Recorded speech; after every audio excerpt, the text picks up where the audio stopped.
कहानी की शुरुआत होती है एक ग्रुप एक्सप्लोरर की टीम से जो साउथ अटलांटिक ओशन के बीच में होते हैं। उस शिप पर डेविड नाम का एक वेदर ऑफिसर था जो मौसम का हाल बताता है। वो लोग एक ऐसे आइलैंड की तरफ जा रहे थे जो समंदर के बीचों बीच मौजूद था। सरकार ने डेविड को वहाँ इसलिए भेजा था ताकि वो उस आइलैंड के बदलते मौसम का ऑब्जर्वेशन कर सके। डेविड को लगभग 1 साल तक वहाँ रुकना था मौसम का डेटा कलेक्ट करने के लिए। पूरा साल मौसम का डेटा कलेक्ट करने के बाद फिर उसे वापस लौट आना था। डेविड को साल भर का खाना और जरूरत का सारा सामान दे दिया गया था। कई दिन के सफर के बाद आखिरकार वो आइलैंड तक पहुंच गए। वो लोग बोट की मदद से उस आइलैंड पर उतरे। ये आइलैंड पूरी तरह से वीरान था जहाँ एक परिंदा भी दिखाई नहीं दे रहा था। उस आइलैंड पर एक लाइट हाउस और एक छोटा सा घर था जहाँ डेविड को रहना था, क्योंकि इससे पहले भी एक रॉबर्ट नाम का वेदर ऑफिसर यहाँ रहता था। लेकिन अब उसकी ड्यूटी का वक्त खत्म हो चुका था। उसने 1 साल तक अकेले उस आइलैंड पर रहकर मौसम का डेटा कलेक्ट किया। अब उसकी जगह डेविड यहाँ पूरा साल मौसम का डेटा कलेक्ट करने के लिए रहेगा और वो पुराना ऑफिसर रॉबर्ट शिप के साथ वापस चला जाएगा। लेकिन जब पूरी टीम ने घर को विजिट किया तो वो हैरान रह गए, क्योंकि वहाँ किसी भी इंसान का नामो निशान नहीं था। कमरे के अंदर पुराने ऑफिसर का सारा सामान यहाँ वहाँ बिखरा पड़ा था। जिसके बाद कैप्टन और डेविड ने सोचा कि शायद लाइट हाउस में कोई हो सकता है। कैप्टन और डेविड बिना वक्त गंवाए लाइट हाउस की तरफ बढ़ते हैं और वो सब वहाँ एक अजीब नजारा देखते हैं। वो देखते हैं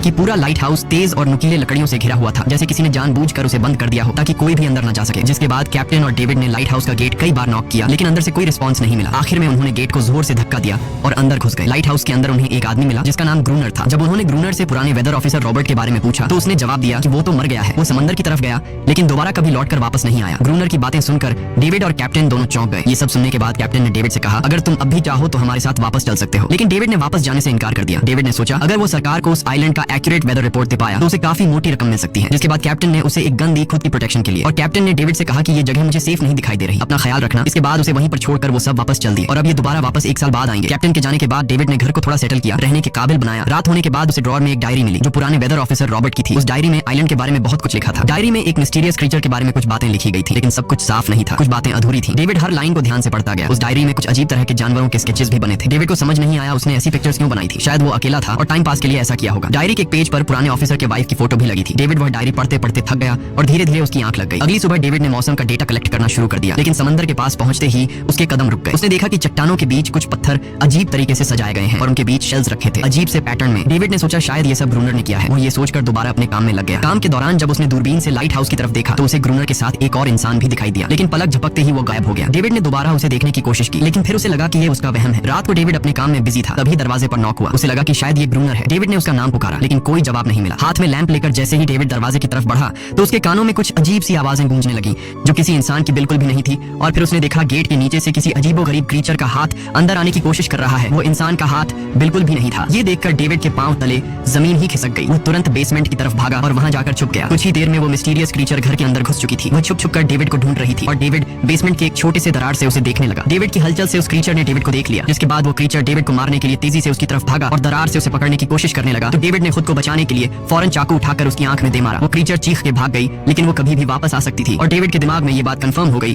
कि जो डायरी में क्रीचर के बारे में बात लिखी थी वह सच है। डर के मारे वो पूरी रात सो न सका। अगली सुबह जब डेविड घर से बाहर गया तो उसने रेत पर कुछ पैरों के निशान देखे जो किसी इंसान के बिल्कुल भी नहीं थे। वो निशान सीधे समंदर की तरफ जाकर खत्म हो गए थे। अब डेविड को सब समझ आ गया था कि क्यों ग्रूनर ने लाइट हाउस के चारों ओर नुकीली लकड़ियां लगाई हैं। अब डेविड जान गया कि अगर मैं इस घर में रहूंगा तो वो क्रीचर मुझे कभी भी मार सकते हैं। डर के मारे डेविड लाइट हाउस की तरफ दौड़ता है और ग्रूनर को चिल्लाकर कहता है, गेट खोलो, मुझे अंदर आना है। लेकिन ग्रूनर उसे अंदर नहीं आने देता और कहता है, तुझे शिप के साथ लौट जाना चाहिए था। डेविड निराश होकर वापस लौटता है क्योंकि ग्रूनर उसे लाइट हाउस के करीब भी नहीं देखना चाहता था। वो उसके ऊपर पानी गिराकर उसे दूर जाने को कहता है। अब उसे खुद ही कुछ करना होगा। उसने घर की हर एक विंडो को लकड़ी से बंद कर दिया, चारों तरफ नुकीली लकड़ियों से घेरा बनाया और गेट के बाहर पुराने कागज और किताबें रखी। फिर उन पर तेल छिड़क दिया ताकि अगर वो क्रीचर वापस आए तो उसे आग से डराकर भगाया जा सके। लेकिन एक बात थी जो डेविड अब तक नहीं जानता था और ये बात उसे आज रात पता चलने वाली थी। खुशकिस्मती से उसे घर के अंदर एक पुराना बॉक्स मिला। उस बॉक्स में एक गन थी और बहुत सारी बुलेट्स। ये देखकर उसे जिंदा रहने की थोड़ी सी उम्मीद मिली। जैसे जैसे सूरज ढलने लगा डेविड के दिल में डर बढ़ने लगा। कुछ ही देर में चारों तरफ रात का अंधेरा छा गया। डेविड गन हाथ में लिए घर के एक कोने में चुपचाप बैठा था। उसकी दिल की धड़कनें तेज थीं। तभी एक अजीब आवाज सुनाई दी और जब डेविड ने खिड़की से छुपकर समंदर की तरफ देखा तो जैसे उसके पैरों के नीचे से जमीन ही खिसक गई। उसने देखा कि सिर्फ एक नहीं बल्कि पानी में से कई सारी वही अजीबोगरीब क्रीचर्स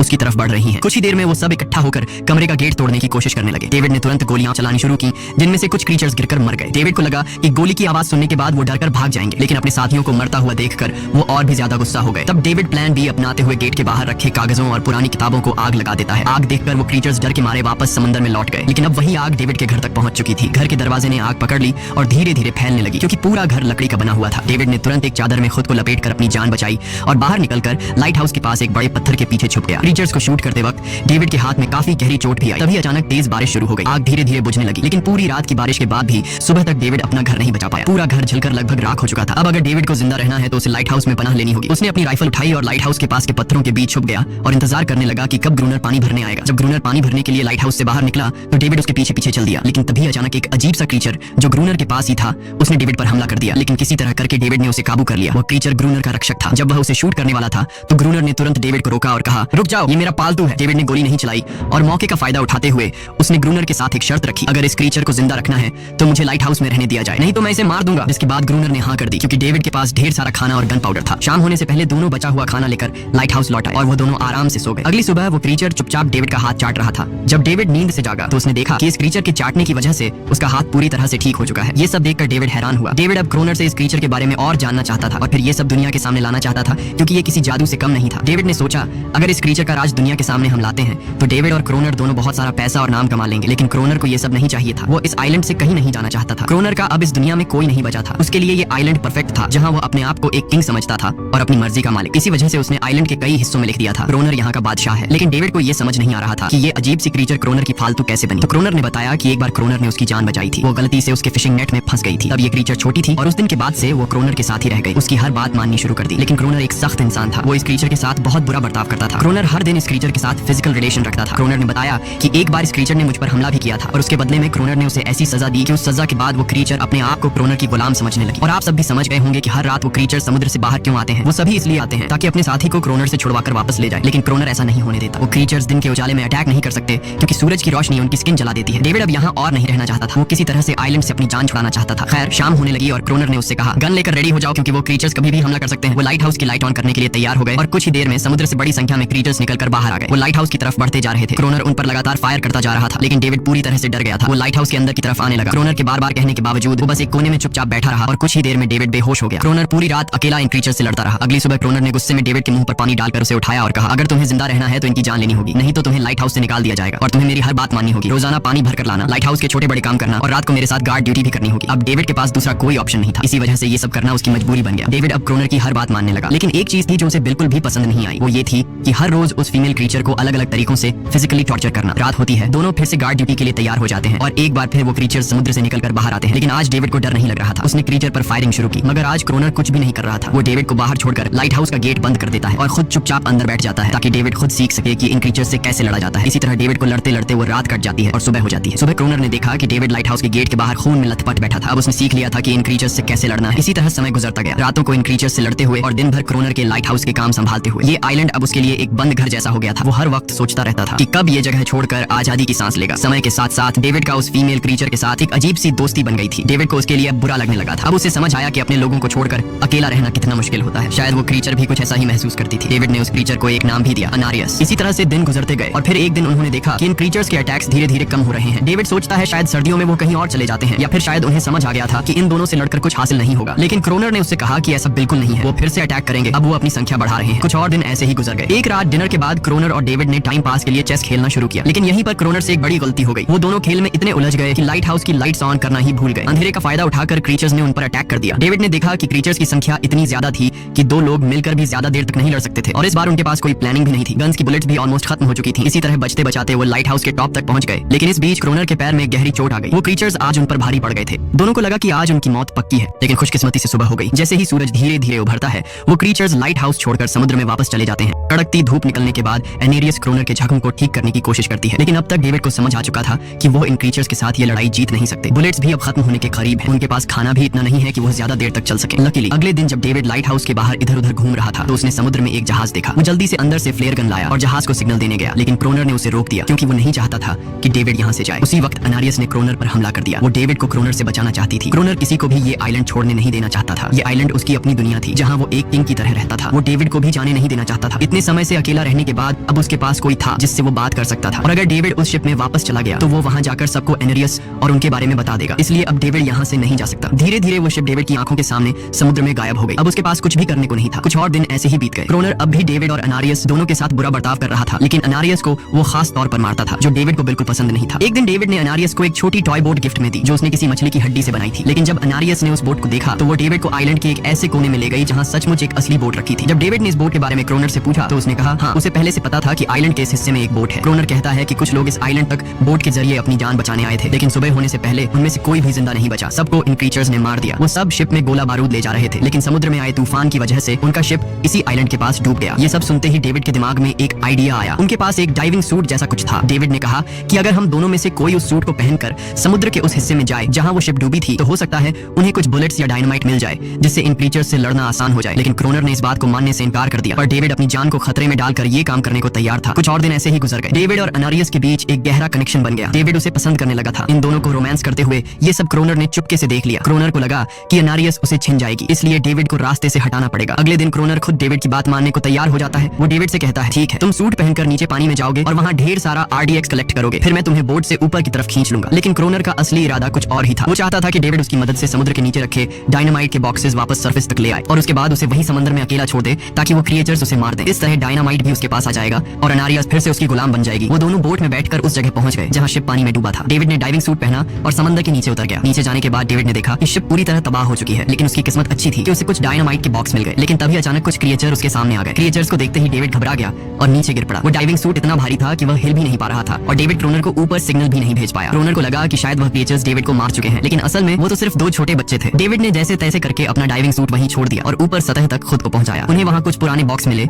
जिनमें डायनामाइट था। इसके बाद यह दोनों काम पर लग गए। उन्होंने लाइट हाउस के आसपास 2 लेयर्स में डायनामाइट बिछा दिया ताकि जब अगला हमला हो तो वे मॉन्स्टर्स को एक ही बार में खत्म कर सकें। कुछ महीने बीत गए और बर्फबारी का मौसम आया, लेकिन एक बार फिर वो क्रिएचर्स गायब हो गए। अचानक से अटैक बंद हो चुके थे, जैसे क्रिएचर्स को खबर मिल गई हो कि उनके लिए जाल बिछाया गया है, इसीलिए अब वो अटैक नहीं कर रहे थे। क्रोनर को लगा कि शायद अनारियस ने उन क्रिएचर्स को खबरदार कर दिया है, जिसकी वजह से वो अनारियस पर जुल्म करने लगा, लेकिन डेविड ने उसे रोक लिया। आखिर में दोनों ने मिलकर एक नया प्लान बनाया, लाइट हाउस का मेन गेट खुला छोड़ने का, ताकि जैसे ही वो क्रिएचर्स पास आए डायनामाइट से उन सबको उड़ा दिया जाए। डेविड ने चालाकी से काम लेते हुए अनारियस को लाइट हाउस के टॉप पर चीखने को कहा। अनारियस की आवाज सुनते ही सभी क्रिएचर्स गुस्से से भड़क उठे। क्रिएचर्स ने जब देखा कि लाइट हाउस का मेन गेट खुला हुआ है तो उन्हें लगा कि यह अच्छा मौका है अनारियस को छुड़ाने का, लेकिन असल में यह उनके लिए एक चाल थी। कुछ ही देर में वह क्रिएचर समंदर से बाहर निकलने लगे। वे सीधे मेन गेट की तरफ बढ़े और अंदर घुसते ही डेविड पर हमला कर दिया। डेविड भी हिम्मत दिखाता है और क्रिएचर से जान छुड़ा लेता है। जैसे ही वे सभी क्रिएचर लाइट हाउस के पास पहुंच जाते हैं तो क्रोनर डायनामाइट का लीवर दबा देता है, लेकिन ब्लास्ट नहीं होता। असल में डेविड ने उसका कनेक्शन खोल दिया था और क्रोनर उसे दोबारा लगाना भूल गया था। डेविड तुरंत ऊपर भागता है और डायनामाइट का वायर जोड़ना शुरू करता है। तब तक वो क्रिएचर्स लाइट हाउस पर चढ़ने की कोशिश कर रहे होते हैं,